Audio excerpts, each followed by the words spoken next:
All right, so we're live, and just so you know, Emilio, there's a 20-second or so lag between comments by the time Okay. we see them. So it drives me crazy, but we'll be good. That's all So, hello, everybody. I, of course, am your host, Maggie. I'm always here. And with me, I have Emilio. We're talking leadership. Emilio, you want to introduce yourself? Sure. Hi, everybody. My name's Emilio Osoria, CEO of Quantum Level Leader, where we focus on helping leaders level up their leadership skills in their business. So I'm excited to talk to you all today. We got a great show lined up, so I'm ready to get started when you are. Yes. Oh, I'm so excited. We were actually almost late because we have been talking for like 15 minutes. It's been so good. Yes. So good. So let's get started. I was telling him, oh, Kristen's here, Trisha's here, Estie's here. So I was telling Emilio that we were talking about imposter syndrome on Friday, and he has some mindset challenges for you guys. So let's talk. All right. All right, take it away. All right. So imposter syndrome. Oof. This is a devil that I'm familiar with and, have to fight with almost every day. Even, my level of business, I've been doing this kind of work almost 14 years now. I've been in various leadership roles for about 20 years, but every new level has a new devil, they say. So you're always kind of battling this. Now, imposter syndrome, from a mindset perspective, is really kind of feeling like you're not the right person to be in those shoes, right? And we've all been there and we kind of battle this all the time. But whatever archetype you fit for imposter syndrome and what challenges it brings up for you, really there's a simple principle that can help you manage whatever archetype you're in. And that's that you need to start before you're ready. That's really, the man behind the curtain for imposter syndrome, right? We want it to be a certain way, but really what we're doing is we're chasing the feeling of readiness, right? But that feeling of readiness is really all in our heads, right? There's nothing outside of yourself that's going to make you feel ready. So you just have to start and do it. And the reason why is because clarity comes from action, not thought, right? Because we can sit there all day and think about it and try and get it just right. But there's always going to be something at the end of the day. But what we need to do is focus on taking action, because that is what's going to bring clarity. You try something, doesn't work, you analyze it, look where the errors were, the issues came up, and then you go and you try again. And I always give the example of philosophers, right? So philosophy is great. I love philosophy.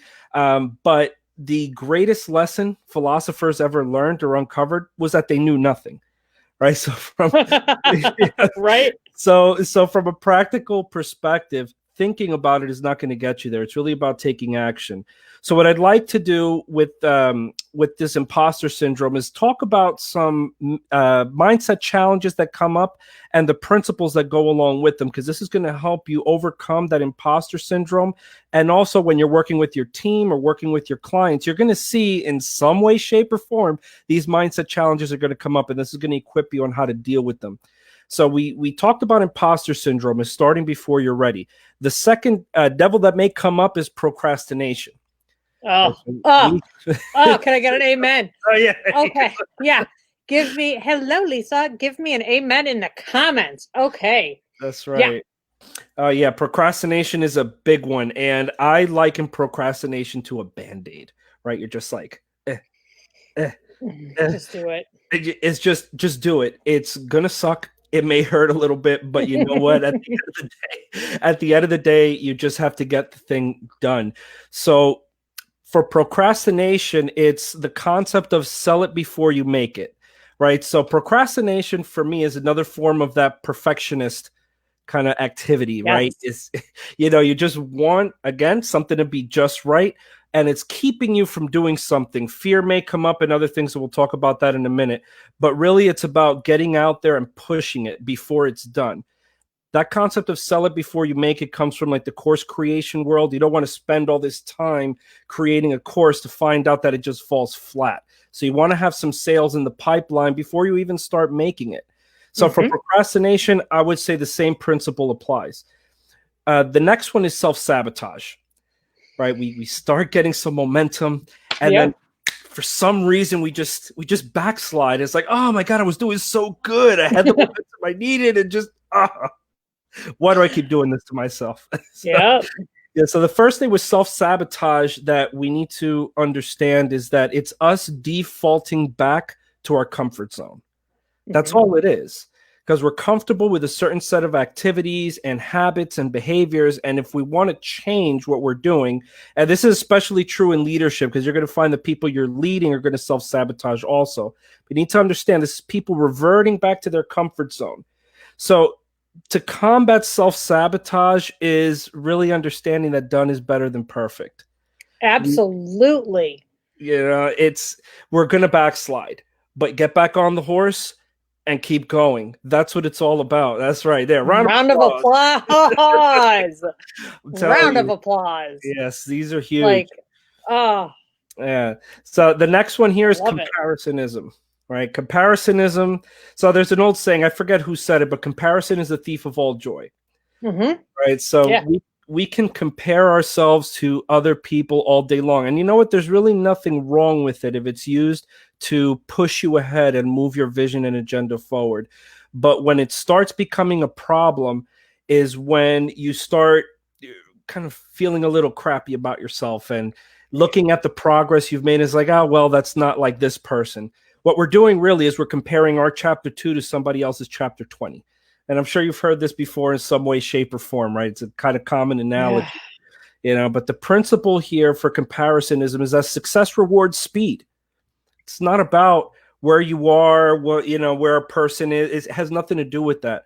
What success rewards is the person who gets that message out first, regardless if it's perfect, if there are typos in it, if it may not be to the caliber that you like. Really, it's about speed.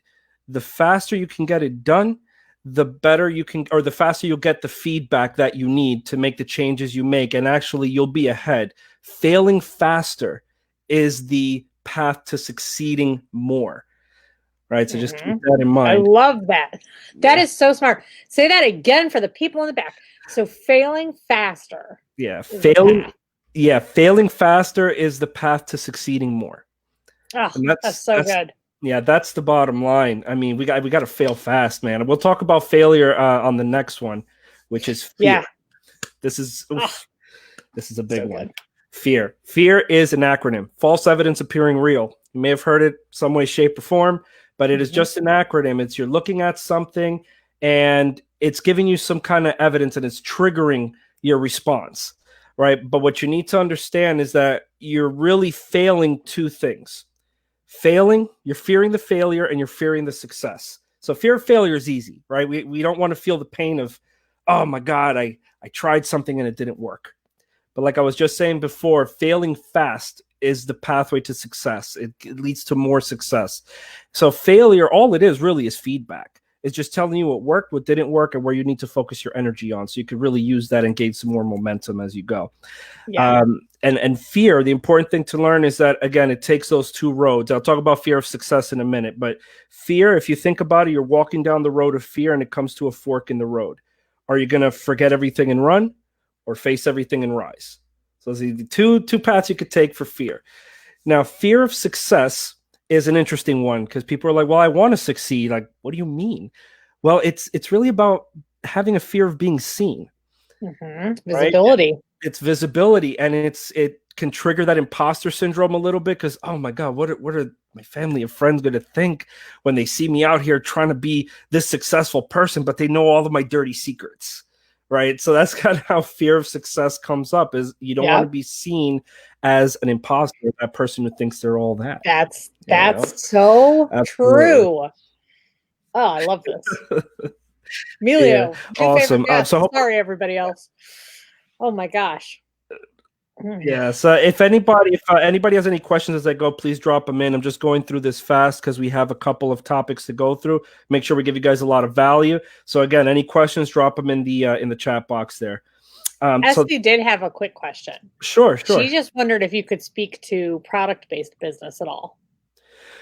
Sure. From the failing fast. Aspect. Failing fast. Yeah, absolutely. So product-based businesses, I'm a huge fan of beta testing, right? So my background, in terms of working with products, I like focus groups. I like sending out samples and things like that. So if you have focus groups or target demographics from people who would normally buy your products, have them test it out. Bring them together in like an interview in a Zoom call and ask them some questions about the product.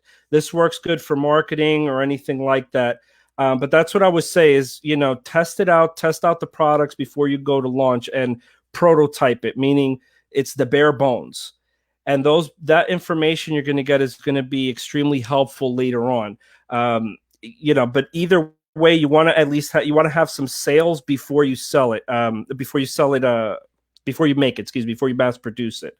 So if you're, let's see, it's an example, like, so for products, let's say it's clothing, right? So a lot of times it's not so much the quality of the clothing that sells as the marketing around it, right? So what would best suit you is to test the marketing around the actual clothing than the product itself.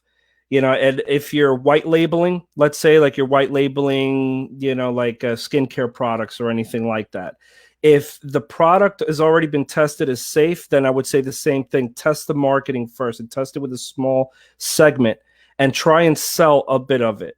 And your sales are going to be a good indicator to let you know, okay, this is a good one to produce it. If you find that sales fall flat, you may have to go back and look at your marketing a little bit. Does that answer your question? That was a little loud. I think so. And then she does enamel pins. So okay. What do you think of Kickstarter for her? Kickstarter's great. Kickstarter's because great. That would be a way to validate your idea before you actually go to, because she does have products. I actually have them here. They're amazing and they are selling, but like for her new ideas. Yeah. What Kickstarter? Yeah, Kickstarter's a great, you know, a great tool to do it and to do those little market segments. You know, again, it's just back to the original branding point. It's, you know, you want to make sure you have market product fit. So the more you can test and fail in those tests, then the quicker you'll get to success. And it's really, again, if your products are great, it really comes down to how you're marketing it and is it speaking to your target audience. Yeah. Absolutely. The marketing is huge because you can have the best product in the world, but if nobody can find you, it doesn't matter. That's right. That's right. Absolutely. All right. Cool. All right, cool. Let's keep going. And I'll let you know. I'll keep an eye on questions. You just keep rolling and I'll let you know when we need to address. All right. Perfect. All right. So I got 5 more to go through. Let's do these quickly. So the next one is infobesity.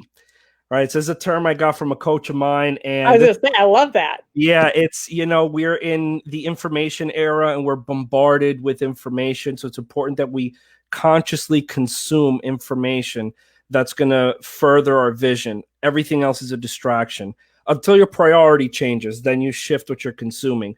But when you do this, you're going to find you have a lot more freedom and creativity to actually think and come up with new ideas. So with infobesity, really, again, what I would say, conscious consumption is the principle you want to employ. The next one is perfectionism, which we've talked about. So again, this is really just trying to feel like I'm ready to do this and you need all the details in place. But again, you know, starting before you're ready, just like we were saying with the imposter syndrome, is the same principle I would apply here. Also with perfectionism, it's another angle you could look at it, and that's in terms of transformation. So the transformation begins before the transaction. So think of it when you're marketing a product, when you're selling a service. The transformation for the consumer occurs before they spend 1 penny on you. And that's how we got to look at it. So for me, I sell high ticket products, right? High ticket coaching and consulting. So in doing that, I have to make sure that I'm giving my clients enough of a transformation before they invest dollars into me so they can know, like, and trust me. Absolutely. So when we look at perfectionism, we have to step out of our own shoes or take what I call a strategic step back and step into the shoes of your client. So this is when empathy is going to be huge. Right. So you have to understand who they are and what transformation they need from you so that they can begin to spend their dollars and invest into you. Now, the next one is shiny object syndrome. All right. So hi, my name's Maggie. I was a long time sufferer of shiny object syndrome. That was me. Absolutely. Absolutely. That was me too. I was one of those people who suffered from shiny object and infobesity, buying course after course, reading book after book, and Yes. looking for that right answer. And it's like, Oh, that they didn't really- special key. Like, where is yeah. it? It's like if I just got that key, I'd be great. But here's the thing: the grass isn't greener on the other side; is greener where you water it.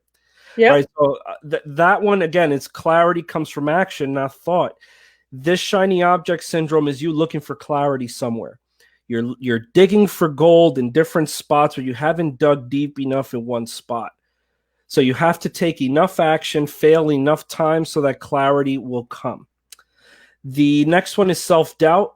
So self-doubt is similar to imposter syndrome, but is more beginning to doubt your ability because maybe you're not making enough sales, you're not as far along as you'd like to be. So you just begin to doubt who you are in this whole process, if you've made the right decisions, all of this. So the principle for that is get paid to practice, right? So self-doubt is not about or combating self-doubt is not about having that perfect product, that key insight. It's about taking the physician approach, right? What do doctors do? They practice medicine and they get paid to practice. So you should be getting paid to practice. And the more you get into that mindset, the less doubt you have in yourself, because it's really not about you. It's about serving your client. So when you get paid to practice, you're like, okay, well, I'm smart enough to figure it out. I'm good enough where failure doesn't define my success. So let me just keep going. So doing this or applying this principle is going to help with that one huge. Last one is your ego. All right. So ego is another one. It cuts us two ways.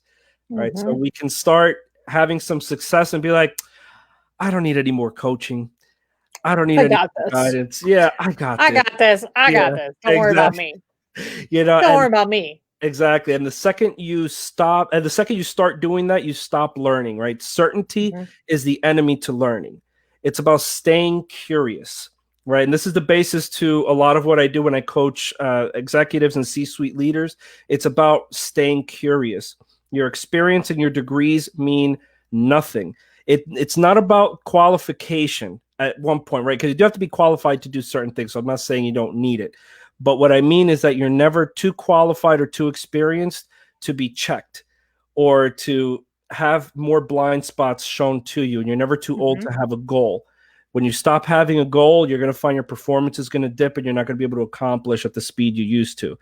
So what I would say with egos is to create boundaries around your barriers. So for example, you have inherent boundaries, which are like your blind spots and things that you just don't see outside of your worldview. So you need people around you who can check you and show you things that maybe you're not seeing. And the next is your time boundary, right? So your ego, usually when it starts to run away from you, you start letting your processes go and aren't as tight with what you need because you feel like, oh, I'm there already. So if you make your calendar your boss, you'll find you'll keep that part of your ego in check. So protect your time strictly, especially from yourself. The second way your ego cuts you is, going back to the comparisоnism, perfectionism, all these things. It's your ego can replay a story from some evidence that you experienced years ago and haven't dealt with.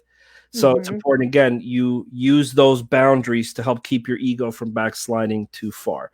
So those are my top 10 mindset challenges and the principles to deal with them. So I hope that was valuable. That was so good.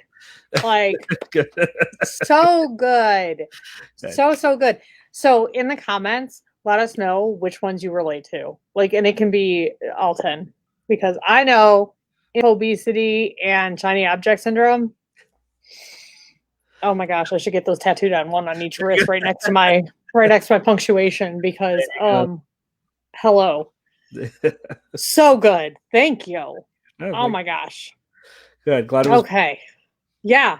So we're good in the comments. We don't have any questions, except that we do have requests for your acronyms for fear because they were so good. Sure. So I'll give the first one. So fear is false evidence appearing real, right? So good. False evidence appearing real. There you go. Second one is when you're walking down the road of fear, you're going to come to a fork in the road. So you can either forget everything and run, or face everything and rise. So those are the Oh, two roads.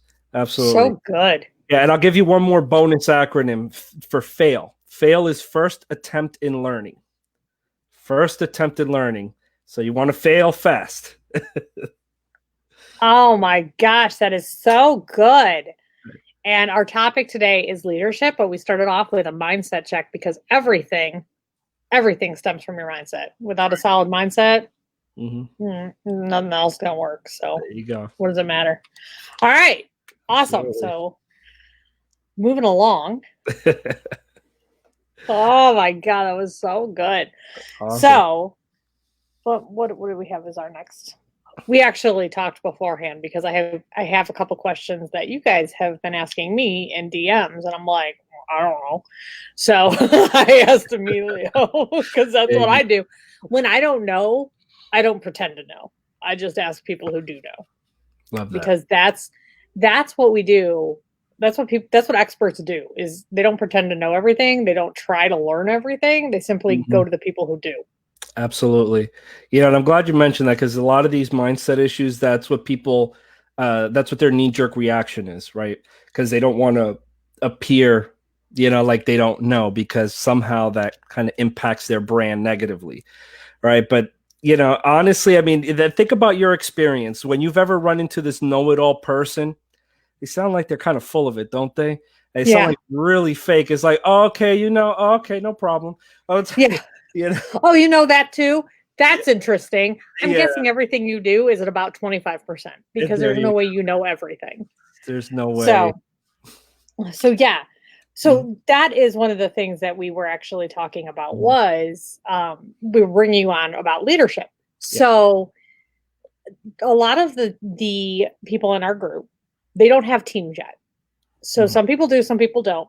But for the people who don't, can you tell us a little about when we know it's time to hire, when it's like, when you're just doing too much? Because that's exactly it, right? Like, you don't know the answer, and you're like, I guess I'll just go into Obesity mode and learn all the things and figure it out. Like, when should we be looking at bringing on team members? It's a good question, and I'll tell you, I'm guilty of it myself. I'm a recovering overachiever. A high performer, and overachievers have the same problem. It's like we feel it's all on us, right? But as soon as we start to feel overwhelmed, and as soon as we can afford it, we should hire someone. And the first position you should hire really depends on your greatest need and your zone of genius, right? So for me, the first hire that I had was a virtual assistant, because my zone of genius is on building, right? I'm a huge builder. So if I'm not building, I'm not in my happy place, right? So anything that takes me outside of that, I try and hire for it.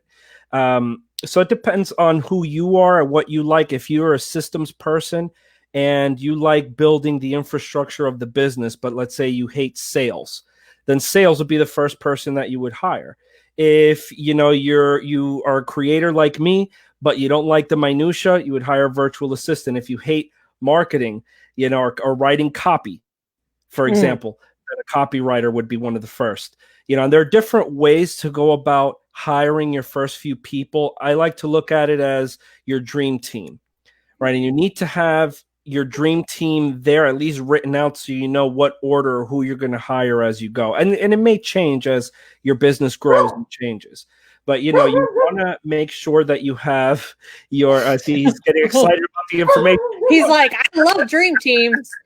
He's like, Absolutely. So you have to keep an eye first and foremost on your finances, and for a lot of us who run small businesses, sometimes just having a little QuickBooks account, and if you have a really small team, that may be enough. You have your finances in order. You also want to make sure you have your operations in order, right? You have everything processed out, and you have your eye on that, and you're continuously improving your processes. You also want to have your sales and marketing nailed down. You want to have your product creation down. So these are just 4 areas I'll give you that are kind of general. There are other things to look at, but you could start basically with those 4. And from there, you can determine what are your zones of genius, what are you okay doing, and what are you comfortable handing off.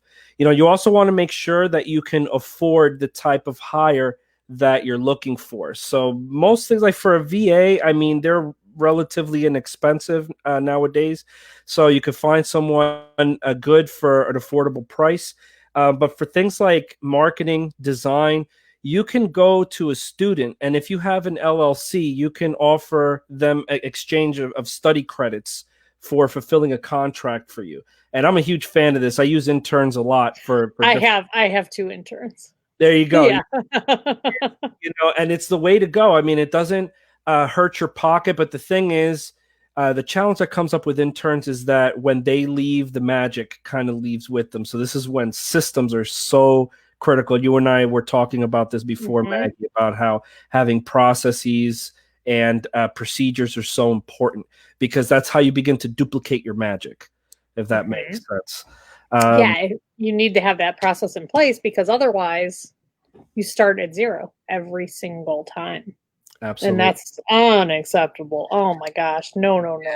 And even though you're saving money, you're paying with your ultimate resource, which is your time. You can never get that back. So yeah. And inside, obviously, my pitch, inside the entrepreneur experience, the extraordinary entrepreneur experience, I'll help you. And you can actually bring, I haven't said this on any of our videos, but I have told inside the DMs, you bring one person with you. So if you have a marketing person or a VA, you bring them with you inside. But it does need to be an employee, but you bring them with you, or a contractor. You bring them with you. So absolutely. You bring them with you. You need to teach somebody else your marketing. So you bring them with you. So that way you have that foundation. But yeah, so assuming you already have a team, right? How do you pivot that thinking? Because I had somebody say, and I'm not calling anybody out, so please don't feel called out, but I had somebody say to me, well, my biggest expense is my team. And no, that's the biggest investment you've made in your business, because without a team, it's really hard to grow and to scale and to do all the things, so that way you can focus on your zone of genius, right? So what would you say is the best way to pivot your thinking into viewing onboarding and viewing growing as an investment? Absolutely. So I would say, without a team, there is no dream. The dream stays a dream without a team. That's the truth. There's no and I don't know what your aspirations are out there in terms of, financial goals and things like that, but there's no millionaire out there who got that way without one. You need a team in order to be able to execute effectively, because if you are the CEO of your business, you need to be a CEO, which means you need to keep your eye on bringing in more business, on the future, on innovation, because without keeping your eye on these things, you're going to lose sight of all the important stuff that got you there in the first place. So the mindset is going from hustler to operator. So from working in your business to on your business. So your job changes, right? It's not about the minutia. Your job is to understand the process of what success looks like and how to manufacture success in a particular set of tasks, and then transfusing that or superimposing that onto someone else. The benefit of doing that is it's going to make onboarding a lot easier, because your culture is defined, and you can train to the process and not the person. Because I'll tell you, if you don't have a process, you're driving yourself crazy training people. And it's like, oh my God, why can't this person just understand what comes easy to me? And I deal with this a lot. And it's like, you need flawless execution, because without flawless execution, everything's going to go into shambles or something like that. Right. So the way around that is, if you have a defined process, all you're doing is training to the process, and then you're coaching people along to then meet that standard. And you're going to find that you're going to have some imperfections in there. So those imperfections is where you're going to have your quality checks in there. So for a team, what I recommend, if you have a team and you're struggling with this issue, have a meeting with them and work with them to define the process. You want to work with them if they're already in the position, because people will become more engaged when they take part in the creation of the process. They own their accountability and they actually feel like they're building something. So this way, when you have your weekly team meetings, you're again just holding them accountable to what they agreed to.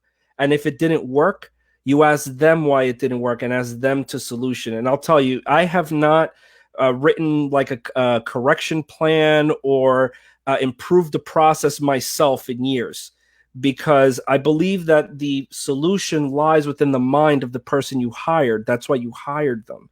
And if you don't feel confident that that person has the ability to figure things out on their own, then there's some other things that we need to look at. And it may be with yourself, right? Because as a leader, you always have to check yourself first, right? To see if it's something you're doing. So you check yourself and you see if there's something you're doing. If it's something that truly lies with them, then you have to work on the solution with them. If there's no solution, then you have to part ways in a good way and then start looking for the next one. There's a saying, and actually, Maggie, you had said this earlier, which is so true: always be recruiting, right? You always have to keep your eye. Yeah, you always have to keep your eye on the next talent for that position. You have to anticipate that they will be leaving. So you don't want to be stuck trying to figure it out when they give you their 2 weeks notice. If they're professional enough to do that, you want to make sure you're always looking for what you're going to need moving forward. This is going to help you develop them also, because when it comes time at the end of the year, doing your reviews, then you can help them develop in those areas so they can remain more marketable, and you're helping them to grow as you grow. So you see, this is not an expense. This is an investment. If your hire is an expense for you, something in the process is missing. So look at your processes, make sure everything is defined, that they can clearly understand what success looks like. And if you do that, you're going to find it easier to get everybody on track. And believe me, we got to give people more credit. They have the ability to figure out these things on their own, and they actually want to. It makes it feel more accomplished. Yeah. Absolutely. I agree with that 100%. And that's actually something that comes back to the leader, like you mentioned, because I know I found that in my own meetings, is I hadn't honed in on my process, and it was coming back to me as I was like, why aren't you in my head figuring out what I want? And Esty can speak to this, is I think I tell people things. Yeah, I don't tell them. And then I'm like, why isn't this done? And she's like, right, because you never told me that. Or did I send you that? No, you did not. Yeah. So it's all about the process and getting that straight. And all of a sudden, people are an investment because they perform so much better. You give them the tools they need, and they excel. Absolutely. So yes. Yeah. Yeah, and I would add one more piece to that. If you don't do it already, invite pushback. It's the best thing you can do as a leader. Tell them to push back on you. If there's something that you feel that they're not doing, invite them to push back and tell you why you're wrong and explain it. But here's the caveat, and I always say this to anybody I lead: if you're going to come to me with a problem, I want 2 solutions with it. Because if you come to me with a problem, it's just another problem on my desk. I got enough. I got problems like up to here. So if you're going to come to me with a problem, bring 2 solutions with it. And if they, we'll test them out. So again, this is a good practice to implement if you're not doing so already. Absolutely. Absolutely. Oh my gosh, this has been so good. Is there anything else you'd like to speak to? Because I would love to have you here all day. There you go. I love it. Absolutely. Just the last thing I would say, and you and I were talking about this before, it's really about operations, right? And this is for those of you. Yeah, this is for those of you, whether you, mostly for those of you who have teams, but if you don't have teams yet and you will be hiring, this is still relevant for you. Operations is key, right? It's more important than marketing. It's more important than sales, in my opinion. Why? Because your processes will bring prosperity. A good process that has a quality improvement built into it is going to make you a ton of money, because it's less time that you have to invest retooling, re-explaining, rewording, and redoing. And focus on your zone of genius and what's going to really propel your business forward. We were talking about some statistics from the National Health Institute, right? The NHI Right. Institute. So processes is also save lives in the healthcare industry. Poor processes and poor communication were the number one and number two reasons of or causes of death in hospitals. So good processes are not just nice to have, they're necessary for the health and wealth of your business and your customers and clients as well. If you look at the construction industry, which you and I were talking about, OSHA has a ton of information on how the littlest lapse in process can actually get somebody killed. So it's important that you pay attention to it for the health and wealth of your business. Absolutely. Absolutely. And that's actually the first thing that I did before I even brought on an intern. Like before I brought anybody on, is I worked on those processes. I worked on all of my handbooks. I worked on everything before I did anything. And my husband was like, yeah, that's like, I can't believe that you are doing that before you bring anybody on, but that's amazing. Yeah. And I didn't want to, because if you don't have that in place, how does anybody know what they're accountable for? And then how you do business becomes your process if you don't have one in place. That's right. The way you do one thing, the way you do one thing is the way you do everything. Absolutely. And that's unacceptable. So I did all of that before I even before I placed my first ad for an intern. I had it all in place because I couldn't not. Yeah. So yeah. It doesn't matter if you are a solopreneur running it out of your bedroom. You should definitely start that process. Absolutely. So that way you know exactly how everything's going to be run. Absolutely. And it makes scalability so much easier. Yeah, that's that word. That's that word, scalability. Yep. So much easier. So thank you so much. Any other questions for Emilio before we jump off? So while I wait for some questions to come in, or if there are any, the enrollment is open for the Extraordinary Entrepreneur Experience. And I did send out an email. Oh, Esther's so sweet. Everybody was hyping her up. She had some questions on her zone of genius. She is an artist. Okay. And she had some questions on her zone of genius. And she was joking around saying she wanted to buy a pill for one. And everybody hyped her up. She's an artist, and she also plays piano, and she went live playing piano the other day. It was so good. Awesome. So yeah, this was an amazing session. I loved it. I sent out an email if you're on my email list. If you're not, you need to get on it. But I went into detail about everything that is inside the experience. I would gladly hop on a call with anyone who has any questions because the bonuses are running out. And I am customizing the bonus if you don't want the branding. So feel free to hop in the DM with me. But Emilio, it was amazing. That was such a good session. Good. I'm glad. Such a good session. Like, I can't even tell you how good it was.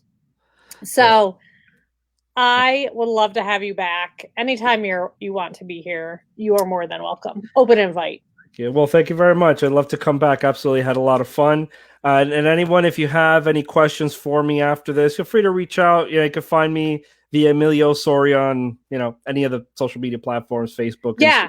Well, what's your website? SD, can you type his website? I can't post comments. So my website, emiliosoria.com. So real easy to remember. Oh, that's really easy.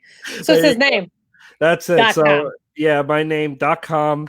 I have more information there. And again, if you want to reach out to me, you could reach me on any of the social media platforms. I'm most active on LinkedIn and Facebook.